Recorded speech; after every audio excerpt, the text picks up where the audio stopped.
FBI에서 내놓은 그 보고서에 따르면 이 통합 범죄 보고서라는 것이 나왔는데 작년 1년 동안에 있었던 범죄 기록들을 이제 지금 총 집계해서 발표한 내용입니다.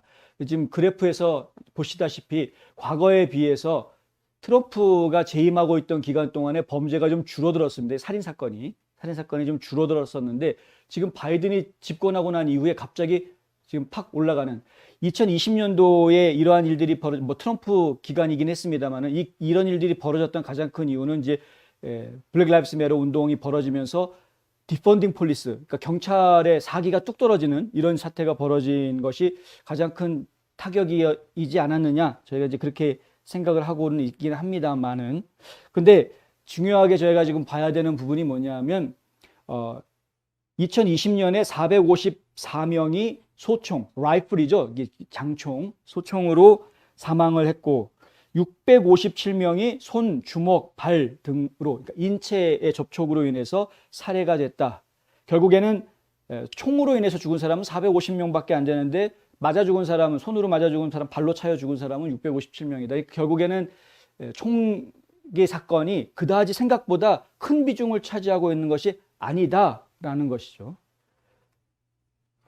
이게 2020년만 그랬던 것이 아닙니다. 2018년에도 그랬고 2019년에도 마찬가지 비슷하게 나옵니다. 총기 사건으로 인해서, 총으로 인해서 죽은 사람보다는 손, 주먹, 발 등으로 인해서 죽은 사람들이 더 많다.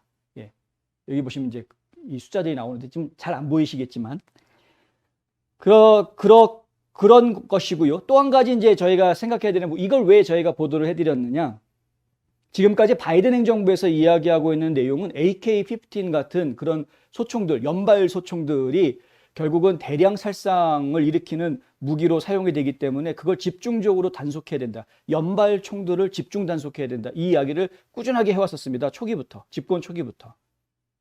근데 실제로 2018년, 2019년, 그리고 또 2020년에 이 범죄 집계를 보면 실제로는 그렇지 않더라는 거죠. 소총 때문에, 연발총 때문에 그런 일이 벌어진 것은 아니더라라는 겁니다. 더 황당한 거, 칼 때문에 생긴, 칼이나 절단기구로 찔리거나 베여서 사망한 사람은 1732명. 3배입니다. 3배가 넘습니다. 3배가 훨씬 넘습니다. 이것은 결국에는 총 때문에 사람들이 많이 죽는 것이 아니다. 총 이외에도 사람을 죽음에 이르게 하는 또 다른 문제점들은 따로 더 많이 있었다. 총기라는 것은 우리가 잘 관리해야 될 대상인 것이지 규제하거나 무조건 못 가지게 만들 그런 대상은 아니다.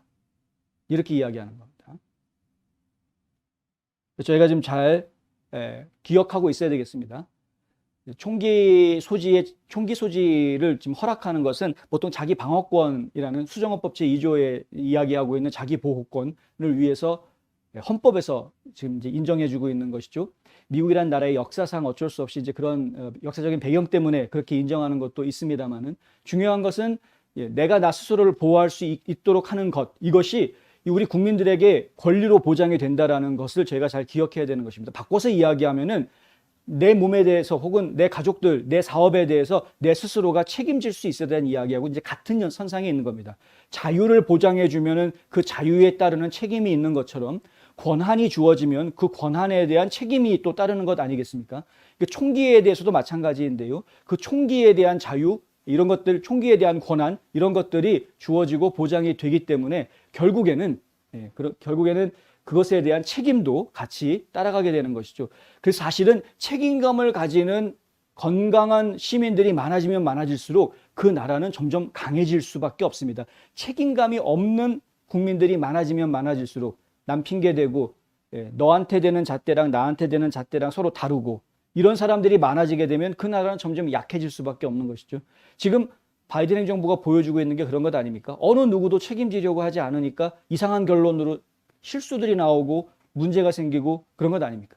근데 문제가 생기면 내가 책임져야 된다라는 그런 의식이 강한 사람들이 이 나라를 이끌고 있다면 책임질 실수를 안 하려고 사전에 미리 애를 쓰지 않겠습니까? 그것이 기본인 것이죠. 그래서 모든 국민들이 그런 책임의식이 강한 건강한 시민들로 성장할 수 있도록 시스템이 갖춰져야 한다라는 거. 이게 굉장히 필요한 부분입니다. 수정헌법 제2조는 단순하게 내가 총을 가질 수 있어. 내가 총 가지고 다닐 수 있는 권리를 헌법이 보호해 주는 거야. 단순하게 그게 아니고요. 그 이면에는 이러한 책임의 문제, 건강한 시민의 문제 이런 것들이 다 그 뒤에 밑에 깔려져 있는 이야기다라는 것이죠. 그래서 이 권리를 우리가 보호하고 지키려고 하는 것이다.